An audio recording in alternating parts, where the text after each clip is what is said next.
հավատքից դրդված գործերը շատ կարևոր են, երկարևոր են։ Աստված նայելու է, գիտես, մեր գործերը։ Որտեղ մենք շատ լավ, պուպուշ, գեղեցիկ, ամպագորգոր, ռետոր կարանք խոսանք, լավ քարոզենք, լավ սովորեցնենք, լավ ամեններ ասենք, բայց մեր գործը հակասի մեր ասածներին։ Մենք կարանք շատ լավ հրաշալի քարոզենք, խոսենք հավատքի, հավատարմության մասին, խոնարհության մասին, հեզության մասին,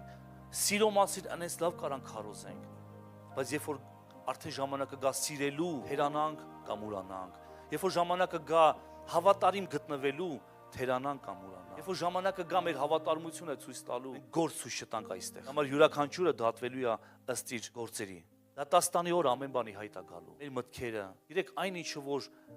պարկեշտ է, բարի է, սուրբ է, մաքուր է, առաքինի է, դա մտածենք։ Ամեն բան սկսվում է մարդու մտքից։ Ուշադիր լինենք մեր մտքերին, յուրաքանչյուրս, եւ Տեր կանգնենք այն ամենին, ինչը Տերը մեզ տվել է։